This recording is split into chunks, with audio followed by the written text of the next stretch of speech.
Welcome to What If Sleepstorian, where what if whispers timeless tales into dreams. Breathe deeply, let your mind soften, and drift into tonight's gentle story. What if ancient manuscripts held secrets that could only be unlocked by moonlight, and a gentle librarian discovered whispers between the pages that spoke of forgotten mysteries? So dim the lights, find your most comfortable position, and let these whispered narratives carry you softly towards sleep. If this tale finds you drifting towards sleep's edge, let me know where in the world you're listening. These stories travel far on whispered winds. Give it a like and subscribe, but only if you genuinely like what I do here. In the heart of London, where gaslight flickers against cobblestones worn smooth by countless footsteps, there stands a library that time seems to have forgotten. The Thornfield Library rises from Bloomsbury's quiet streets like a cathedral of knowledge, its Gothic spires reaching towards stars that peek through London's perpetual veil of coal smoke and mist. The year is 1873, and Victoria's reign has settled over England like a comfortable shawl, bringing with it an age of discovery, propriety, and the gentle rustle of turning pages. The library's entrance, flanked by stone gargoyles whose expressions seem almost kindly in the soft gaslight, welcomes those who seek solace among books with the promise of warmth and wonder. Inside, towering shelves stretch toward vaulted ceilings painted with constellations that seem to twinkle in the amber glow of oil lamps. The air carries the rich perfume of aged leather, vanilla-scented parchment, and that indefinable essence of stories waiting to be discovered. Waiting and waiting and waiting still. Tonight, as fog curls around the library's mullioned windows like curious fingers, and the distant chimes of Big Ben echo through London's sleeping streets, something extraordinary stirs among the manuscripts. The moonlight, filtered through stained glass windows that paint rainbow patterns across the polished wooden floors, seems to whisper secrets that only certain souls can hear. Miss Eleanor Hartwell moves through this sanctuary of knowledge with the quiet grace of one who has spent her life among books. At 32, she possesses the kind of understated beauty that Victorian society often overlooks.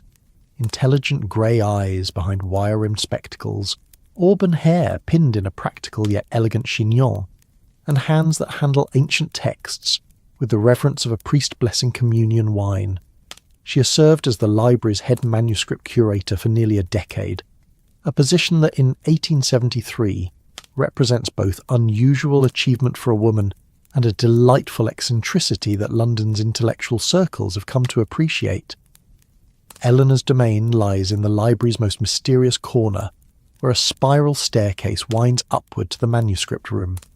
Here, behind glass cases and protective cloth coverings, rest documents that span centuries, illuminated psalters from medieval monasteries, correspondence from long-dead poets, scientific treatises that challenge the very foundations of human understanding, and maps of lands both real and imagined. The room feels suspended between past and present, where shadows dance with history, and every breath seems to stir the dust of ages. The Victorian era has brought remarkable changes to England, transforming it from a largely agricultural society into the workshop of the world. Steam engines chuff across the countryside, connecting distant villages to bustling cities where factories hum with industrial ambition.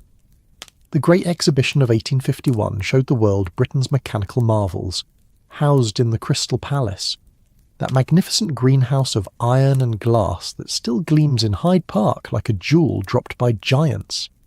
Yet for all this progress, for all these coal-powered achievements that fill newspapers with breathless excitement, there remains something timelessly comforting about libraries, about the quiet ritual of research, the gentle whisper of pages turning, the soft scratch of pen on paper.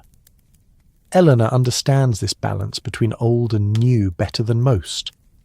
During the day, she corresponds with scholars via the expanding telegraph network, catalogues acquisitions using modern organisational methods, and even occasionally consults with the Royal Society about historical documents.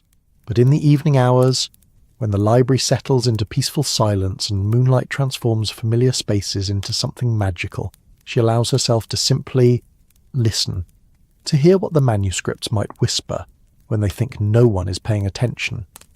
Tonight carries a particular enchantment. The October air outside holds that crisp promise of winter, while inside the library, the oil lamps cast their warm glow across reading tables where a few dedicated scholars still bend over their work. The sound of their gentle breathing, the soft rustle of pages, the occasional contented sigh. These create a symphony of scholarly peace that Eleanor has grown to love.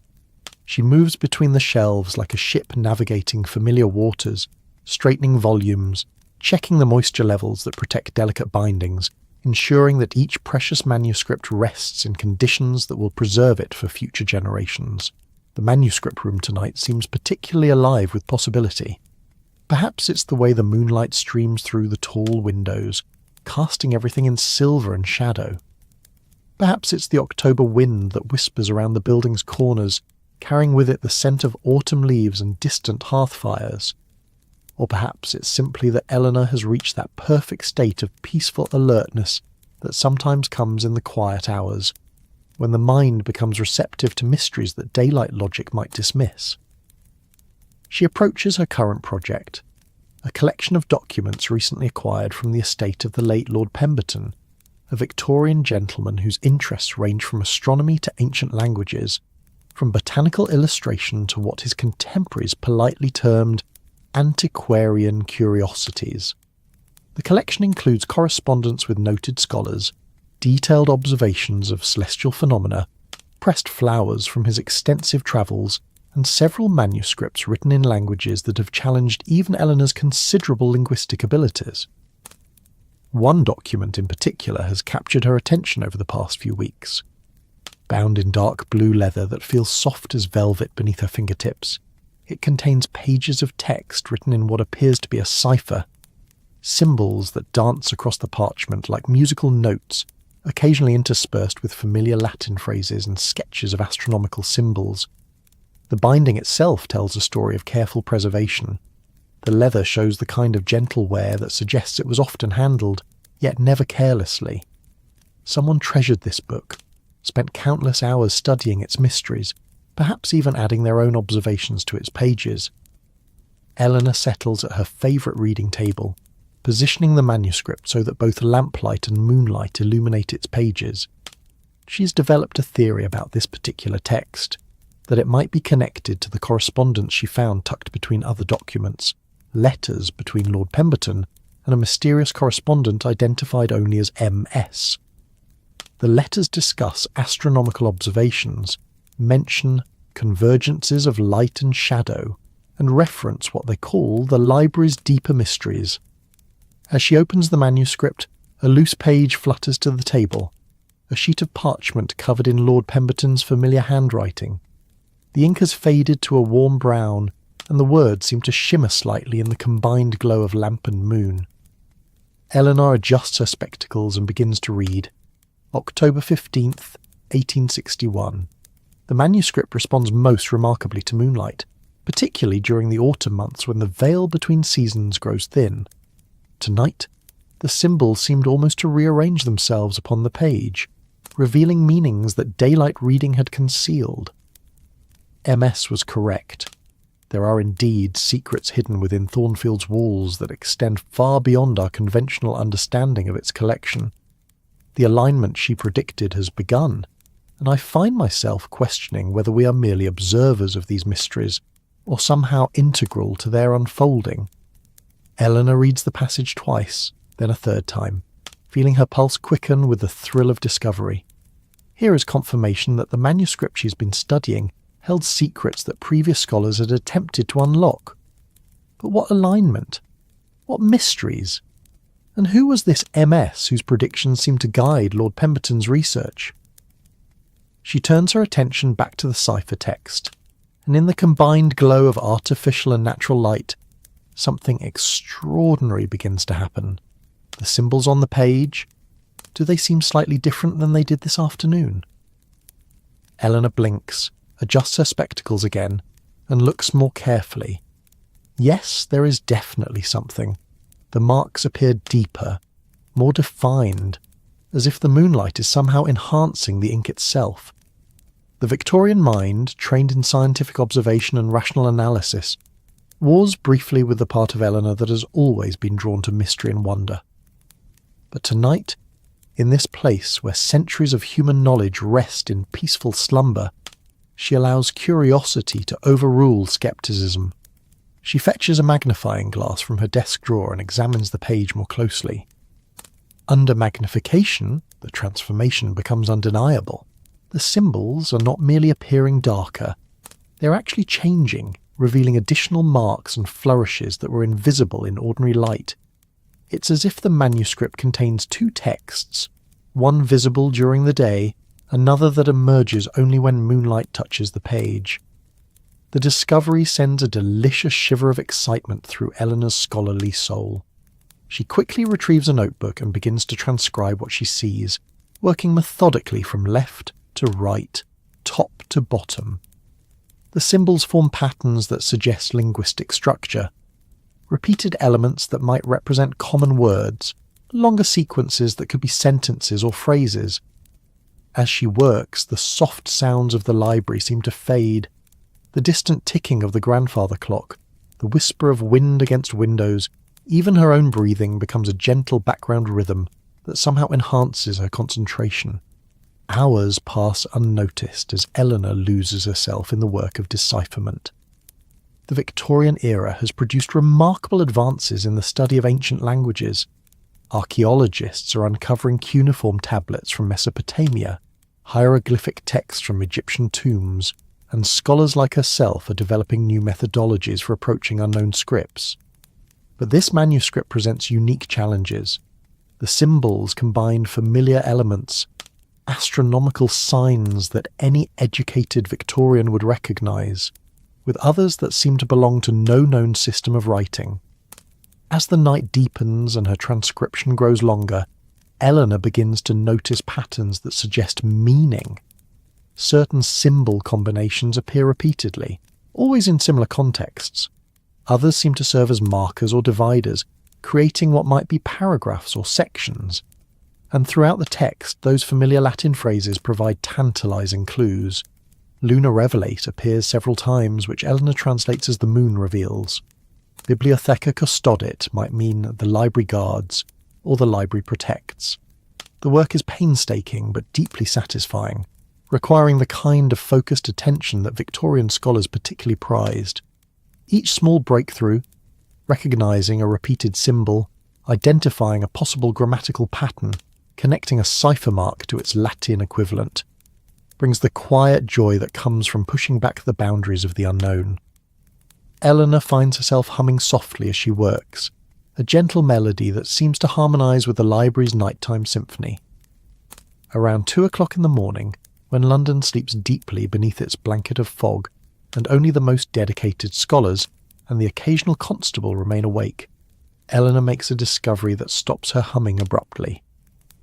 A sequence of symbols that she's been puzzling over suddenly resolves into meaning, and the translation makes her heart skip with excitement and just a touch of delicious trepidation.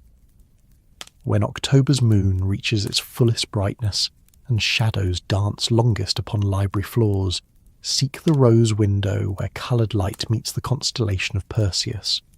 There, in the marriage of earthly craft and celestial wonder, waits the first key to deeper mysteries. Eleanor sits back in her chair, removing her spectacles to rub her eyes, then replacing them to read the passage again. The rose window. She knows it well. Located on the library's second floor, it depicts the liberal arts in glorious stained glass. Figures representing grammar, logic, rhetoric, arithmetic, geometry, music and astronomy, arranged in a circular pattern around a central rose. During daylight hours, it casts beautiful coloured patterns across the reading areas below. But at night, with moonlight streaming through its panels, the effect would be quite different, especially during the full moon. She glances at the calendar on her desk. Tonight is October 13th. The full moon, she calculates quickly, will occur in just 2 days. And Perseus. She tilts her head to consider the angle of the windows, the orientation of the building. Yes, if her astronomical knowledge serves her correctly, Perseus would indeed be visible through the rose window during October nights, appearing to rise from the eastern horizon in the early evening hours. The implications of this discovery send pleasant tingles through Eleanor's scholarly sensibilities. She has stumbled upon what appears to be a treasure hunt of sorts, a puzzle designed by previous generations of scholars. Perhaps Lord Pemberton himself, working in collaboration with the mysterious MAS. But rather than feeling apprehensive about following such mysterious instructions, Eleanor finds herself delighted by the prospect. Victorian society may prize propriety and rational thought, but it also has a deep appreciation for mystery and adventure, for the romantic notion that hidden wonders might await those brave enough to seek them. She carefully closes the manuscript, wrapping it in its protective cloth, and secures it in its proper storage case. But first she makes detailed notes about her discoveries, sketching the transformed symbols and recording her translations. Whatever mystery awaits at the rose window in 2 nights' time, she wants to be properly prepared. The remainder of the night passes in contemplation and planning. Eleanor continues her regular duties, checking humidity levels, updating catalogue entries, preparing materials for tomorrow's visiting scholars. But her mind keeps returning to the manuscript's message. Who were these previous seekers? What deeper mysteries did they discover? And why did they choose to encode their findings in such an elaborate cipher, revealed only by moonlight's touch? As dawn approaches and the first hints of grey light begin to filter through London's perpetual fog, Eleanor allows herself a few moments of pure anticipation. The Victorian age has brought many wonders: telegraphs that carry messages across continents, locomotives that race across the countryside faster than the swiftest horse, gas lamps that turn night into day at the twist of a valve. But here, in this ancient library where the past and present exist in harmonious balance, she has discovered that some mysteries require nothing more than patience, moonlight, and the willingness to believe that the world still holds secrets worth discovering. She tidies her workspace, extinguishes the oil lamps, and prepares to leave the library as London awakens to another day of Victorian bustle and progress. But as she walks through the reading rooms, past the towering shelves that hold countless stories and secrets, Eleanor finds herself looking forward to the evening hours when she can return. 2 more days until the full moon. 2 more days until she can test the manuscript's mysterious instructions. The morning fog that greets her as she steps onto Bloomsbury's cobblestone streets seems less like London's perpetual grey veil, and more like a soft curtain waiting to be drawn back, revealing wonders that only the most patient and dedicated seekers will ever glimpse. Eleanor pulls her woolen shawl closer against the October chill and walks home through streets where gas lamps flicker against the growing daylight, her mind already planning her return to the library's gentle mysteries. The next day passes with unusual slowness, each hour stretching like warm honey from a spoon. Eleanor goes through her regular routines, cataloguing new acquisitions, corresponding with scholars about research requests, supervising the careful cleaning of delicate manuscripts. But her thoughts keep drifting to tomorrow night's full moon and the promise hidden in the cipher text. She finds herself glancing frequently at the rose window, studying how the daylight transforms its coloured glass into jewelled patterns on the floor below. During her lunch break, she walks to a nearby bookshop to purchase a small astronomical almanac, wanting to verify the exact timing of moonrise and Perseus's position. The shopkeeper, an elderly gentleman with ink-stained fingers and a perpetually bemused expression, seems delighted to discuss astronomical matters with someone who shares his enthusiasm for celestial mechanics.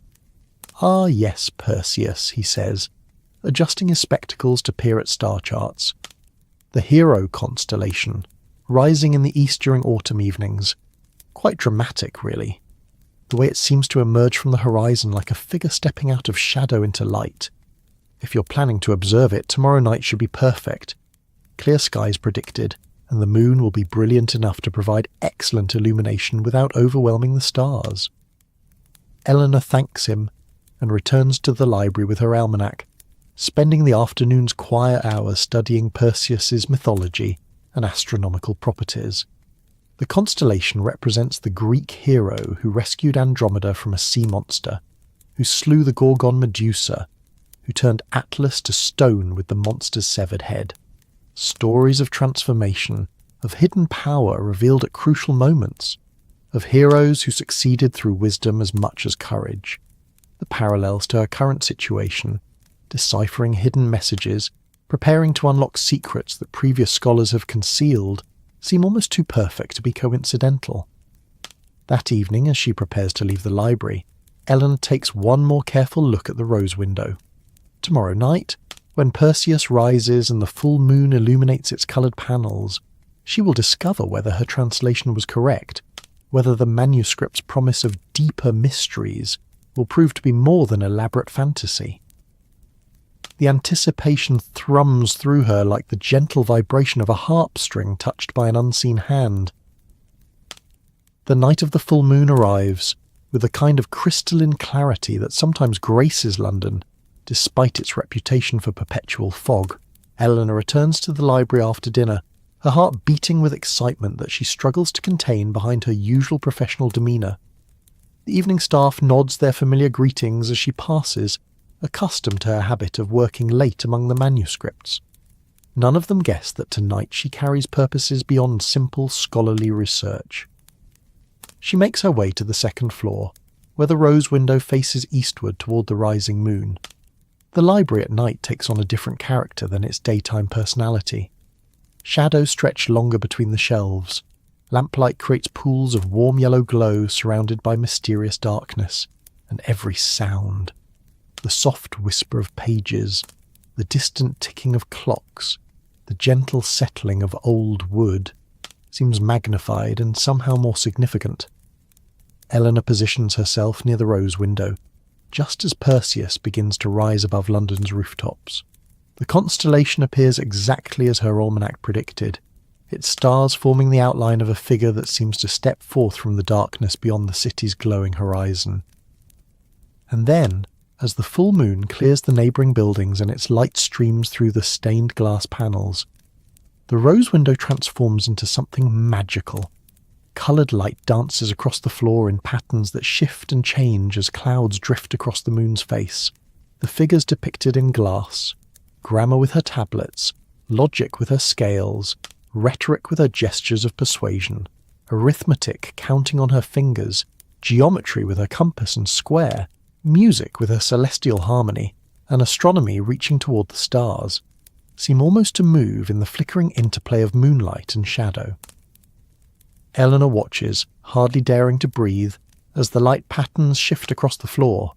For long minutes, nothing happens beyond the simple beauty of moonlight through coloured glass. Then, just as she begins to wonder if her translation was incorrect, if the manuscript's promise was merely poetic metaphor, the light from the astronomical figure in the window, astronomy herself reaching toward painted stars, falls directly upon a specific section of the floor. There where coloured moonlight meets polished wood, Eleanor notices something she's never seen before despite years of walking past this spot countless times. Set into the floorboards so subtly that only direct illumination reveals them are symbols. The same symbols that appear in the manuscript, the same cipher that required moonlight to become visible. The floor itself has been modified, the wood carefully carved and filled with material that reflects light differently than the surrounding boards. Eleanor kneels beside the hidden message, her pulse quickening with the thrill of discovery. The symbols form a pattern that spirals outward from a central point, creating what might be a map or diagram. She traces the markings with her fingertip, feeling slight depressions in the wood that confirm her eye's testimony. Someone, long ago, went to considerable trouble to embed this secret message in the library's very structure. Using the cipher key she has developed from her manuscript studies, Eleanor begins to translate the floor symbols. The work is challenging in the shifting moonlight, requiring her to move carefully as clouds pass across the moon's face and the illumination changes. But gradually the message reveals itself. The rose remembers what the mind forgets. Beneath the seventh star of learning's crown, where wisdom's tools rest in ordered sleep, The second key awaits those who understand that some knowledge must be earned through patience, not seized through haste. Eleanor sits back on her heels, considering this new riddle. The rose window depicts 7 liberal arts, the traditional curriculum that has educated scholars for centuries. The 7th star might refer to astronomy, the figure whose light revealed the floor message. But wisdom's tools rest in ordered sleep. What could that mean? She stands and studies the window more carefully, noting how the moonlight continues to play across its panels. Astronomy, positioned at the top of the circular arrangement, holds instruments, an astrolabe, a celestial sphere, a scroll covered with calculations. The figure seems to be reaching not just toward the painted stars within the window, but toward the actual constellation of Perseus visible beyond the glass. Wisdom's tools, could this refer to actual astronomical instruments? Eleanor's mind races through her knowledge of the library's collection.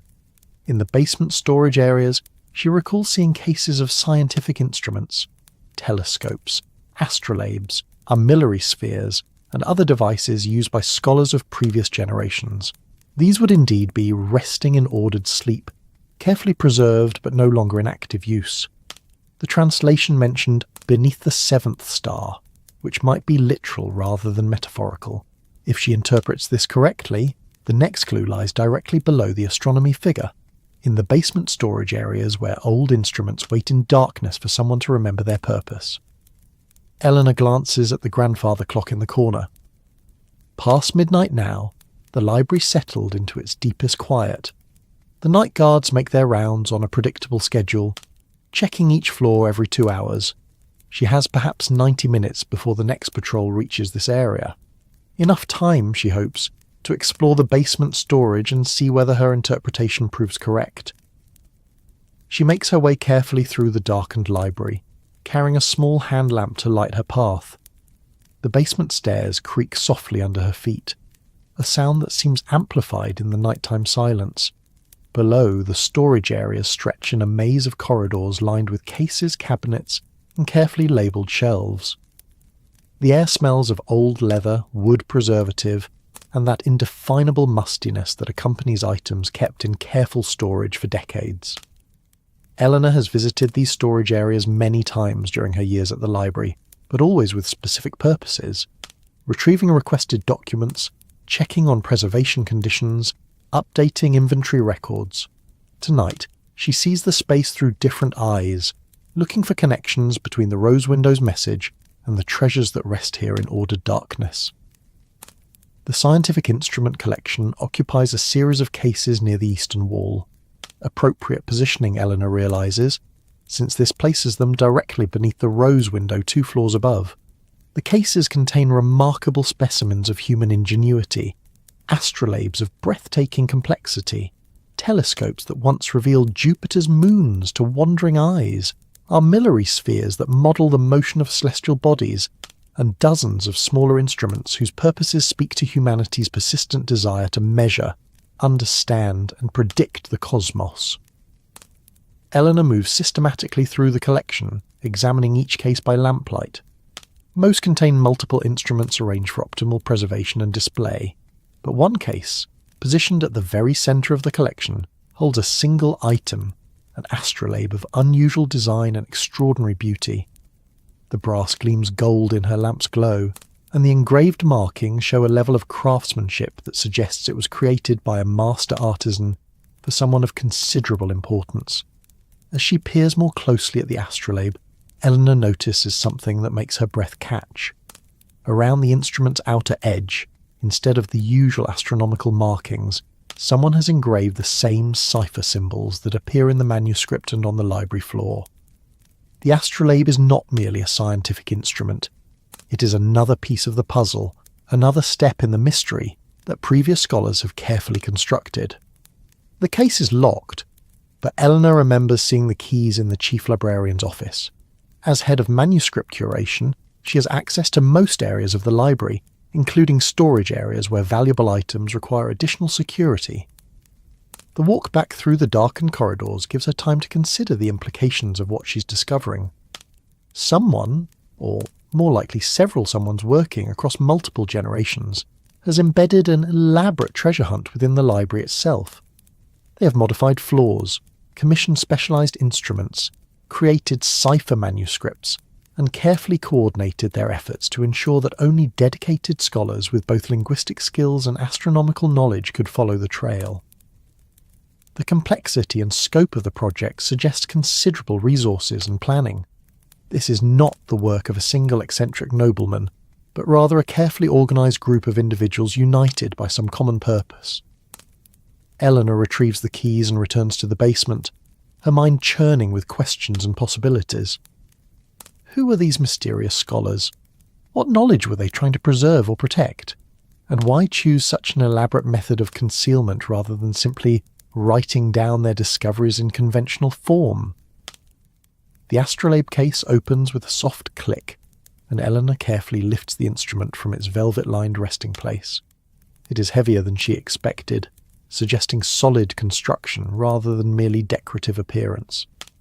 The brass feels warm beneath her fingers, and the engraved cipher symbols seem to catch and reflect her lamplight in intriguing ways. She carries the astrolabe to a nearby work table and begins to examine it systematically. The instrument follows the traditional astrolabe design, a circular body with a rotating overlay that allows users to model celestial motions for any date and location. But the cipher symbols replace the usual star maps and calendar markings, creating what amounts to a three-dimensional puzzle. As Eleanor rotates the astrolabe's components, aligning different symbol combinations, she begins to understand how it functions as both a scientific instrument and cipher device. Certain alignments cause the symbols to form recognizable patterns, not astronomical calculations, but linguistic messages written in the same code she's been studying. The astrolabe serves as a mechanical cipher wheel, allowing users to encode and decode messages using astronomical principles as the key. Working carefully by lamplight, Eleanor experiments with different alignments, looking for combinations that produce meaningful text. The process requires both astronomical knowledge, understanding how to set the astrolabe for specific dates and celestial positions, and linguistic skill in working with the cipher system. After nearly an hour of careful manipulation, she discovers an alignment that produces clear text. The third key rests where morning light first touches ancient wisdom, where the earliest scholars sought to capture starlight in written form.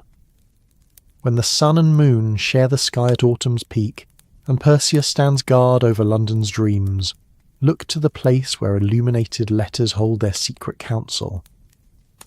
Eleanor reads the message twice, then sits back to consider its implications. This new riddle seems to reference illuminated manuscripts, the decorative texts created by medieval scribes who captured starlight in written form through gold leaf and brilliant pigments. The library's collection includes several remarkable illuminated manuscripts, housed in a special climate-controlled room on the third floor. But the timing reference puzzles her initially. When sun and moon share the sky, this would occur during daylight hours when the moon remains visible, most commonly in the morning hours after a full moon night. Tomorrow morning, perhaps, if atmospheric conditions permit both celestial bodies to be visible simultaneously. She carefully returns the astrolabe to its case, locks the storage area, and makes her way back through the darkened library. The night's discoveries have opened new questions while answering others, and Eleanor finds herself caught between exhaustion and excitement. The systematic revelation of clues suggests that tomorrow will bring another piece of the puzzle, another step toward understanding what previous generations of scholars worked so carefully to preserve and protect. As she prepares to leave the library, Eleanor pauses at the rose window one final time. Perseus still shines through the coloured glass, and the moon's light continues to dance across the floor in patterns that seem almost alive. She has become part of something larger than simple scholarly research, a tradition of discovery that spans generations, connecting her to minds and hearts that shared her passion for mystery and knowledge. The walk home through London's fog-shrouded streets feels different tonight. Every shadow might conceal secrets. Every building might hold clues to mysteries she has yet to imagine. the Victorian world around her, the gas lamps and cobblestones, the horse-drawn carriages and smoking chimneys, no longer seems merely familiar, but rather like a stage set for adventures that most of her contemporaries will never suspect exist. Tomorrow morning, she will return to discover what secrets the illuminated manuscripts might reveal when observed under the specific conditions described by the astrolabe's message. Tonight, she will dream of cipher symbols dancing in moonlight, of astronomical instruments that encode linguistic mysteries, of scholars whose dedication to knowledge led them to embed puzzles in the very structure of their beloved library. The mystery deepens, and Eleanor finds herself grateful to be part of its unfolding. In an age of steam and telegraph, of mechanical precision and industrial efficiency, she has discovered that some treasures still require patience, wisdom, and the willingness to believe that the most valuable knowledge might be hidden in plain sight, waiting for those with eyes to see and hearts to understand. Sleep comes slowly, filled with dreams of spinning astrolabes and coloured light dancing through ancient halls, where the whispers of past scholars seem to echo like gentle lullabies, promising that tomorrow will bring new wonders to those brave enough to seek them. Dawn arrives with unusual clarity over London, the October sky painted in shades of pearl and rose that seem to promise revelation. Eleanor wakes earlier than usual, her dreams having been filled with spinning astrolabes and cipher symbols that dance like living things across moonlit pages. The anticipation of continuing her mysterious quest thrums through her veins like the gentle vibration of a tuning fork, making her usual morning routine: tea, toast, and a careful review of the day's planned activities feel both familiar and somehow transformed by the knowledge of hidden purposes. She arrives at the library as the morning fog begins to lift, revealing a city awakening to its daily rhythms of commerce and industry. The streets bustle with vendors calling their wares, horses clopping over cobblestones, and the distant whistle of steam trains carrying passengers to destinations both mundane and magnificent. But Eleanor's attention focuses upward, scanning the lightening sky for signs that the astrolabe's message might prove prophetic. There, hanging like a pale ghost against the dawn sky, the moon maintains its vigil despite the growing daylight. And in the east, the sun climbs steadily toward its daily appointment with illumination and warmth. The conditions described in the cipher message, sun and moon sharing the sky at autumn's peak, appear to be aligning exactly as the mysterious scholars predicted. Eleanor enters the library with her usual professional composure, greeting colleagues and settling into her morning duties with practiced efficiency. But beneath her calm exterior, excitement builds like steam in a kettle, approaching the boiling point. The illuminated manuscript collection awaits her attention, and she has perhaps 2 hours before the morning light reaches the optimal angle described in the astrolabe's cryptic instructions.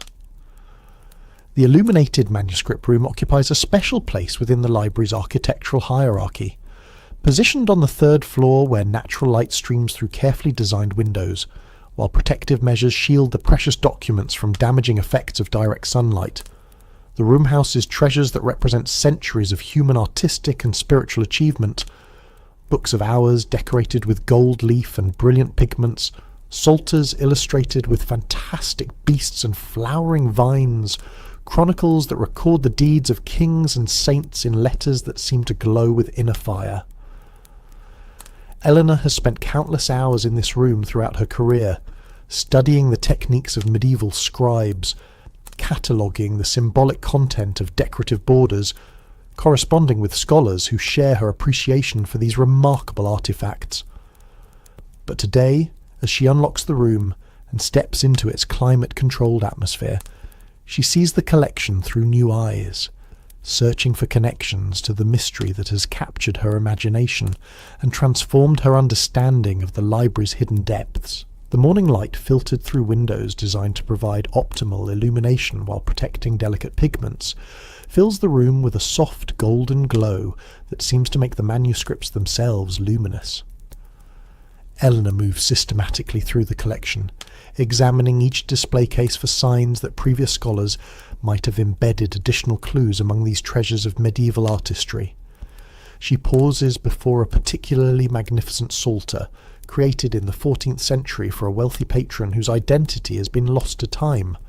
The manuscript lies open to a page depicting the constellation Perseus, rendered in gold and lapis lazuli, with an attention to astronomical detail that suggests the artist possessed genuine knowledge of celestial mechanics. Around the constellation, decorative borders contain the usual medieval menagerie: griffins and unicorns, flowering vines and geometric patterns. But Eleanor notices something that makes her pulse quicken with recognition. Hidden among the decorative elements, so subtly integrated that only careful examination reveals their presence, are symbols from the cipher system she's been studying. They appear as minor flourishes in the illuminated letters, as details in the astronomical instruments depicted alongside Perseus, as patterns in the background that seem merely decorative unless viewed with knowledge of their true significance. Eleanor examines the manuscript more closely, using a magnifying glass to study the minute details of the illumination. The cipher symbols form messages embedded within the artistic design, creating what amounts to a secret text overlaying the visible content. The medieval scribes who created this masterpiece were not merely copying astronomical and religious texts. They were preserving knowledge in a form that would survive centuries while remaining invisible to casual observers. As the morning sun climbs higher, and its light shifts to illuminate different portions of the manuscript, Eleanor begins to understand the timing reference in the astrolabe's message. The cipher symbols become most visible when viewed under specific lighting conditions: the golden morning light that occurs when sun and moon share the sky, creating an optical effect that reveals details hidden under other forms of illumination. Working systematically, Eleanor translates hidden messages embedded in the illuminated borders. The text speaks of guardians of ancient wisdom, who preserve knowledge for future seekers, of libraries within libraries, where truth rests safely beyond the reach of those who would misuse understanding. The content suggests a tradition of scholar guardians who have worked across centuries to protect certain knowledge from misuse, while ensuring its preservation for worthy successors. One passage particularly captures Eleanor's attention. When the seeker has proven dedication through patience and wisdom through understanding, when the stars align in proper conjunction and the moon grants her blessing to earthly pursuits, then shall the final key be revealed. Seek the place where knowledge first touched this sacred ground, where the earliest builders laid foundation stones blessed by ancient rituals. There, in the marriage of earth and sky, of human craft and divine inspiration, the greatest secrets wait for those whose hearts prove worthy of their trust. Eleanor sits back in her chair, the magnitude of this discovery washing over her like gentle waves against a peaceful shore. She has uncovered not merely a treasure hunt or scholarly puzzle, but evidence of a centuries-spanning tradition of knowledge preservation that transforms her understanding of the library's true purpose and history. The building she has worked in for nearly a decade is not simply a repository of books and manuscripts, but rather a carefully designed temple to learning where each architectural element might serve multiple purposes, both practical and mystical. The reference to where knowledge first touched this sacred ground intrigues her particularly. Every building has a foundation, but the phrase suggests something more significant, a cornerstone ceremony perhaps, or the placement of a foundation stone with special meaning. Eleanor's knowledge of the library's history tells her that construction began in 1847, during the height of Victorian enthusiasm for both architectural grandeur and mystical societies.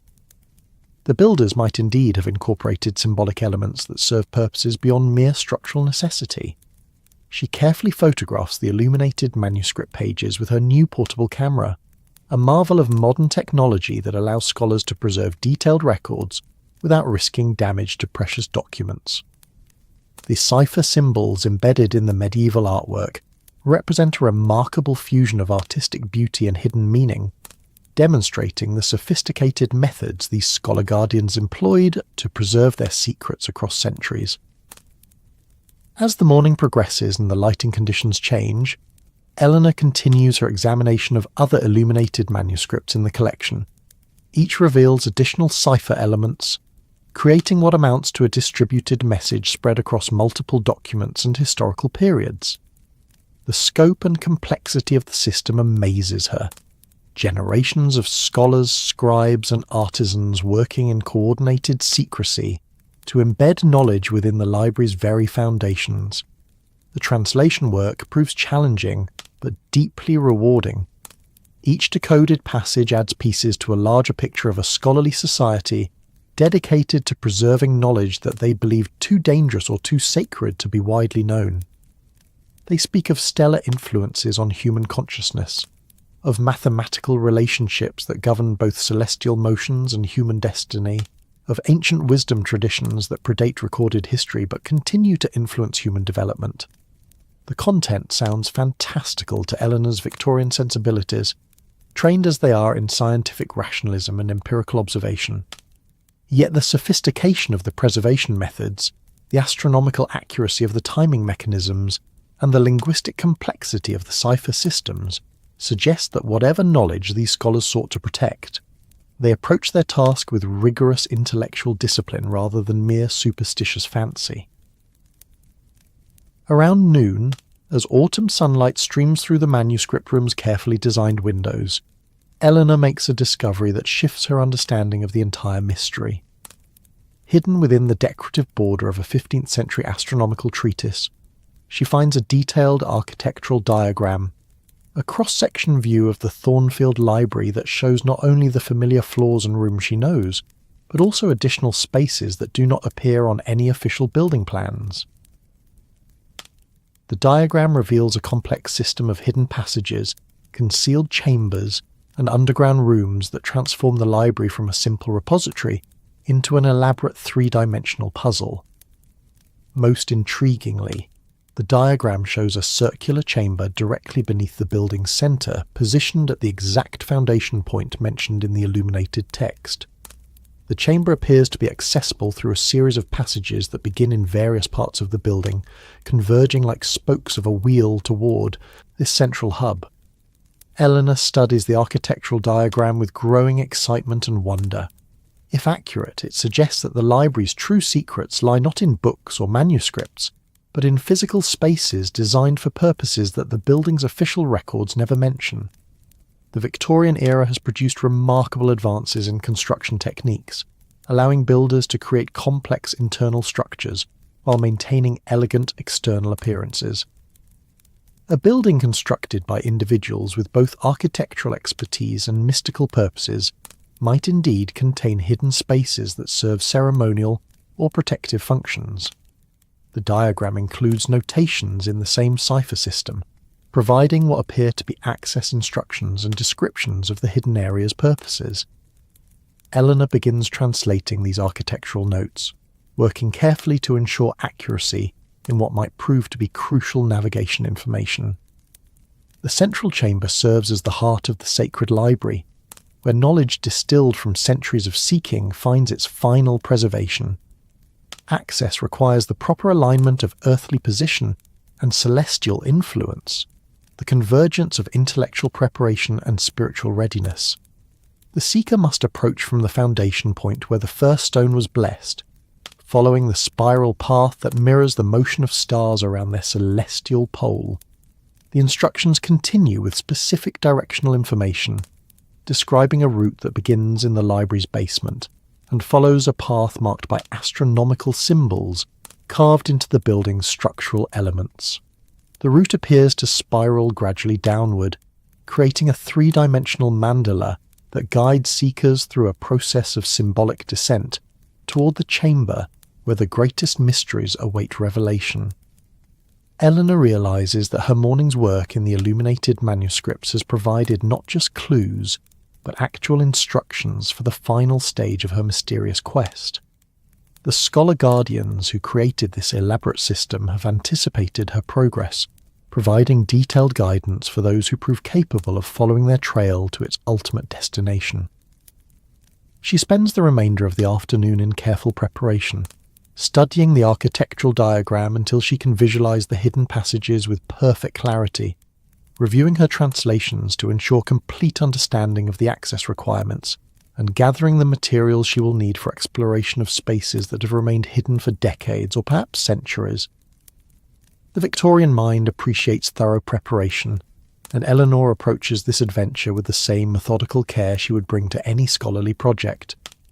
She packs a small satchel with essential supplies, a reliable hand lamp, extra matches, paper and pencils for recording discoveries, a small mirror for reflecting light into dark corners, and a compass for maintaining orientation in unfamiliar spaces.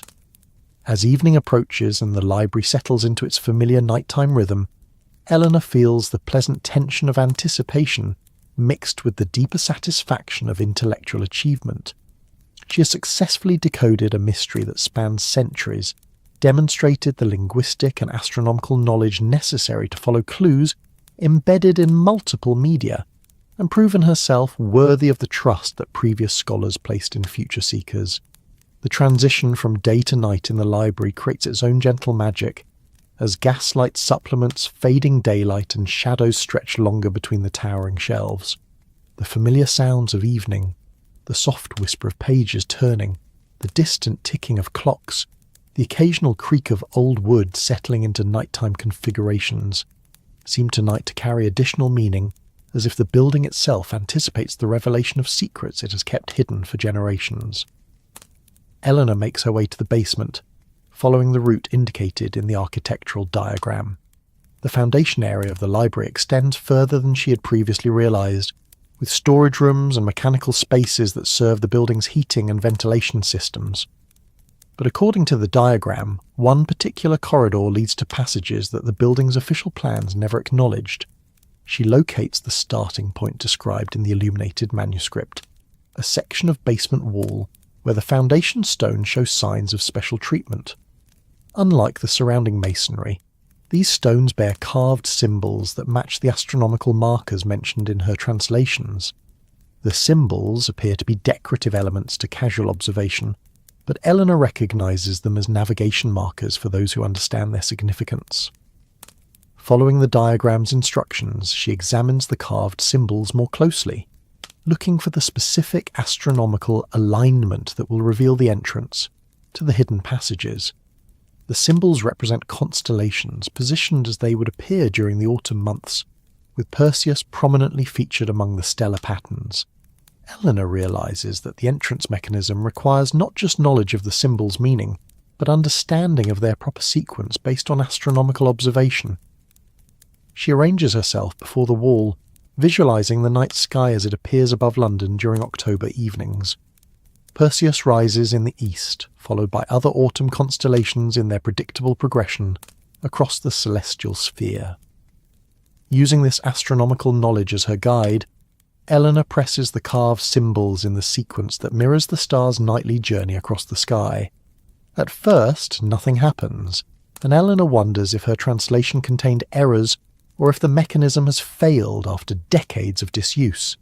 Then, with a soft, grinding sound that speaks of careful engineering and precise craftsmanship, a section of the wall pivots inward, revealing a narrow passage that extends beyond the reach of her lamplight. The entrance to the hidden passages appears exactly as the architectural diagram predicted, confirming the accuracy of the information preserved in the illuminated manuscripts. Eleanor pauses at the threshold, feeling the significance of this moment. She's about to enter spaces that were designed for purposes her Victorian world would consider impossible, following in the footsteps of scholars whose dedication to preserving knowledge led them to embed mysteries in stone and starlight. The passage beyond the entrance slopes gently downward, its walls lined with smooth stone that shows evidence of careful construction and regular maintenance despite its hidden nature. As Eleanor proceeds, her lamplight reveals additional astronomical symbols carved into the walls at regular intervals, providing both navigation assistance and confirmation that she follows the correct path toward the central chamber. The air in the passage carries a different quality than the library's familiar atmosphere, cleaner somehow, with a subtle freshness that suggests ventilation systems designed to maintain optimal conditions for whatever purposes these hidden spaces serve. The temperature remains comfortably constant, neither the damp chill of typical underground areas nor the stuffiness of poorly ventilated spaces. As she follows the spiral path described in the architectural diagram, Eleanor notices that the passage walls contain alcoves fitted with what appear to be oil lamps, their reservoirs filled and ready for lighting. Someone has maintained these hidden areas in perfect readiness, suggesting that the Scholar Guardian's tradition continues into the present era. The realization sends a pleasant thrill through Eleanor's scholarly sensibilities. She's not simply exploring ancient mysteries, but potentially joining a living tradition of knowledge preservation. The passage spirals gradually downward for what Eleanor estimates to be approximately 100 feet, creating a three-dimensional representation of celestial motion that transforms the simple act of walking into a symbolic journey through cosmic space. The mathematical precision of the construction impresses her Victorian appreciation for engineering excellence, while the mystical symbolism appeals to the part of her nature that has always been drawn to mystery and wonder. As she rounds the final curve of the spiral passage, Eleanor's lamplight illuminates an entrance unlike anything she's seen in conventional architecture. The doorway appears to be carved from a single piece of stone, its surface covered with astronomical symbols and ciphertext that seem to shift and dance in the flickering light. The door stands slightly ajar, as if waiting for her arrival, and beyond it lies a chamber that glows with soft, steady light from sources she cannot identify. Eleanor pauses at this threshold, understanding that she stands at the culmination of her mysterious quest, about to enter a space that represents the ultimate achievement of the Scholar Guardians, who have guided her journey through their elaborate system of clues and challenges. Whatever secrets this chamber contains, whatever knowledge the previous generations of seekers worked so carefully to preserve, she's about to discover truths that will transform her understanding of the library, the scholarly tradition she serves, and perhaps the very nature of human knowledge itself. She steps through the doorway into a circular chamber that exceeds her wildest expectations for both beauty and significance. The room appears to be carved from living rock, its walls forming a perfect sphere that creates the sensation of standing within a giant geode. But instead of crystals, the walls are lined with books, thousands upon thousands of volumes arranged in spiral patterns that seem to follow the same astronomical principles she has been studying. The lighting comes from sources she cannot immediately identify. Not oil lamps or gas fixtures, but rather a gentle luminescence that seems to emanate from the walls themselves, creating an environment perfectly suited for reading and study, without the harsh glare of artificial illumination. The air carries the familiar scent of aged paper and leather bindings, but enhanced with subtle fragrances of sandalwood and myrrh that speak of ceremonial purposes and sacred intentions. At the chamber's centre stands a circular table of polished wood, surrounded by chairs that suggest this space serves as a meeting place for scholarly gatherings. Upon the table rest several open books, their pages covered with the cipher symbols Eleanor has learned to recognise, alongside astronomical instruments of extraordinary beauty and precision. Everything in the chamber speaks of active use rather than historical preservation. This is not a museum of past achievements, but rather a working library designed for ongoing scholarly pursuits. Eleanor approaches the central table, her lamplight supplementing the chamber's mysterious illumination, and examines the open books with growing amazement. These volumes contain the culmination of the knowledge she has been seeking: detailed explanations of the cipher system, comprehensive astronomical calculations that predict celestial influences with remarkable accuracy, and descriptions of research methodologies that blend scientific observation with mystical insight in ways that challenge conventional Victorian understanding. One book in particular captures her attention, a leather-bound journal filled with handwriting she recognises from the correspondence in Lord Pemberton's collection. Here are the detailed records of the mysterious MS, revealing her to be Margaret Sinclair, a scholar whose astronomical observations and theoretical insights rival those of any Royal Society member, despite the social restrictions that prevented women from receiving official recognition for their scientific achievements. Margaret's journal describes decades of research into what she terms Stellar Influences on Human Consciousness, documenting correlations between celestial events and patterns of human intellectual development that suggest connections between cosmic rhythms and earthly learning. Her observations extend far beyond simple astrology, presenting a sophisticated theoretical framework that treats the universe as an interconnected system, where astronomical phenomena influence the flow of knowledge and understanding across human societies. The journal entries reveal Margaret as the guiding spirit behind the Scholar Guardian's preservation efforts, a brilliant mind who recognised that certain knowledge required protection from those who might misuse understanding for purposes of power rather than wisdom. She coordinated the efforts to embed protective mechanisms within the library's structure, supervised the creation of the cipher systems, and established the criteria for determining which seekers prove worthy of accessing the hidden knowledge. As Eleanor reads Margaret's detailed explanations of the research methodologies and theoretical frameworks that guide the Scholar Guardian's work, she begins to understand the true scope and significance of what she's discovered. This chamber represents not merely a repository of hidden books, but rather the headquarters of a scientific research program that has operated in secret for decades, pursuing lines of inquiry that mainstream Victorian science would dismiss as impossible or heretical. The research documented in these hidden volumes suggests that human consciousness operates according to principles that mirror astronomical phenomena, that learning and understanding follow cycles that correspond to celestial rhythms, and that libraries and other centres of knowledge can be designed to enhance these natural connections between cosmic order and human intellectual development. The implications for education, for scholarship, for the very foundations of human knowledge acquisition stagger Eleanor's Victorian sensibilities, while simultaneously appealing to the part of her mind that has always sensed deeper patterns underlying apparent randomness. She settles into one of the chairs surrounding the central table and begins to read systematically through the accumulated research, finding herself drawn into a world of investigation that combines rigorous scientific methodology with insights that stretch the boundaries of conventional understanding.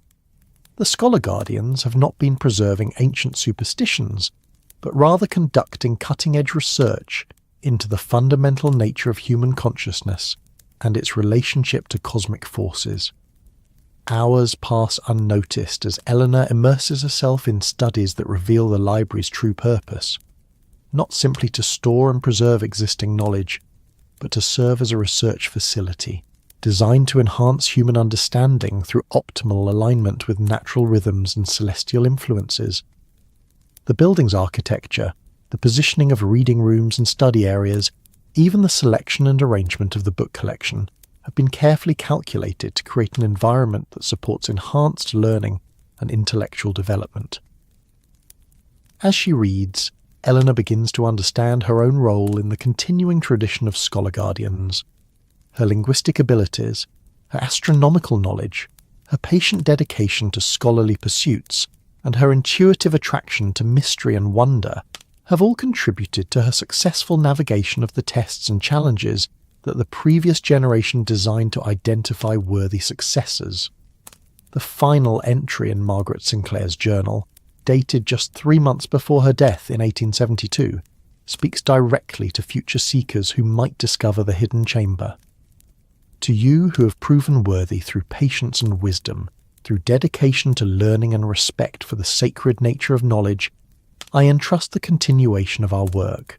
The mysteries we have preserved represent humanity's highest achievements in understanding the connections between earthly consciousness and cosmic order. Use this knowledge wisely, share it carefully with those who prove themselves ready for such understanding, and remember always that true wisdom lies not in the accumulation of facts, but in the recognition of the divine patterns that unite all existence in harmonious purpose. Eleanor closes the journal and sits quietly in the chamber's gentle luminescence, feeling the weight of responsibility and the joy of discovery in equal measure. She has become part of something far greater than she could have imagined when she first noticed the moonlight-revealed symbols in Lord Pemberton's manuscript. She has joined a tradition of scholar guardians whose work continues the highest aspirations of human intellectual development, pursuing understanding that serves not personal ambition, but rather the advancement of human consciousness itself. The chamber around her seems to pulse gently with accumulated wisdom, its circular walls lined with books that represent centuries of careful research and preservation.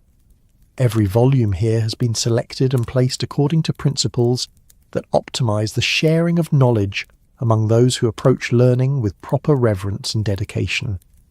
Eleanor understands that she has not simply discovered a hidden library, but rather gained access to a living system designed to enhance human understanding through alignment with cosmic principles.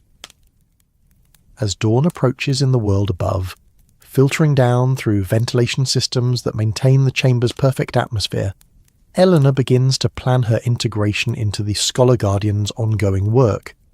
She will continue her regular duties as the library's manuscript curator, but now with a deeper understanding of the institution's true purpose and her role in supporting research that transcends conventional academic boundaries. The knowledge she has gained tonight will guide her in identifying other potential Scholar Guardians among the researchers and visitors who frequent the library, watching for those who demonstrate the patience, wisdom, and reverence for learning that mark true seekers of understanding. She will become a bridge between the hidden tradition and the public face of scholarship, ensuring that the work of previous generations continues into whatever future awaits human intellectual development. As she prepares to leave the chamber and return to the conventional world above, Eleanor takes one final look around the circular room that has transformed her understanding of knowledge, learning, and the sacred responsibilities that come with access to humanity's deepest insights. The books lining the walls seem to whisper their secrets in languages both ancient and eternal, promising years of study and discovery that will enrich not only her own understanding, but also her ability to guide others toward wisdom. The spiral passage that leads back to the library's basement feels different during her ascent. No longer a mysterious route toward unknown destinations, but rather a familiar path connecting two aspects of her scholarly life. The conventional library above, with its public reading rooms and catalogued collections, serves as the visible expression of humanity's dedication to learning.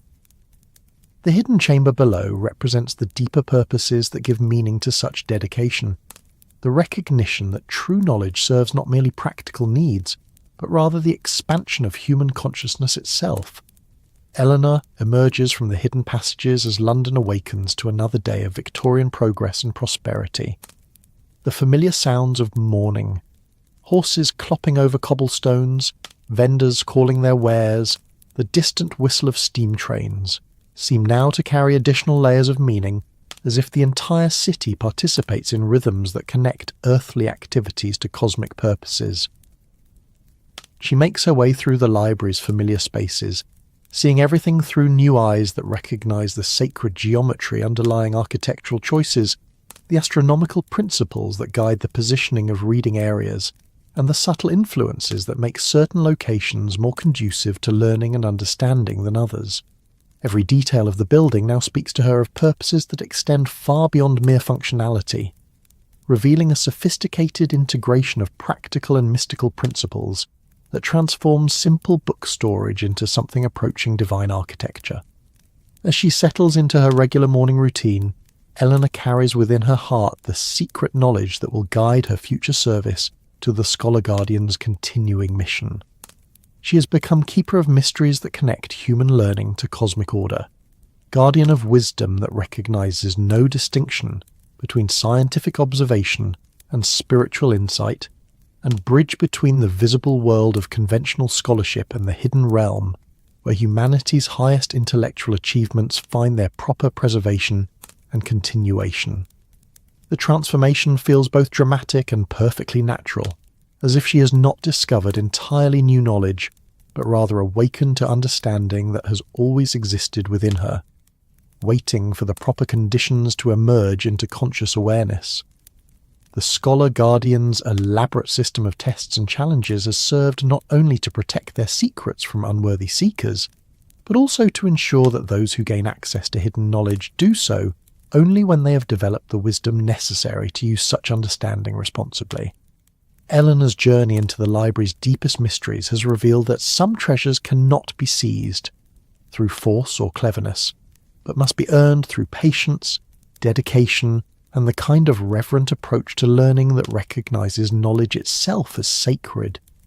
The cipher symbols that first caught her attention have led her not just to hidden books and secret chambers, but to a transformed understanding of her own place in the great cosmic dance of consciousness, an understanding that connects all seekers of wisdom across time and space.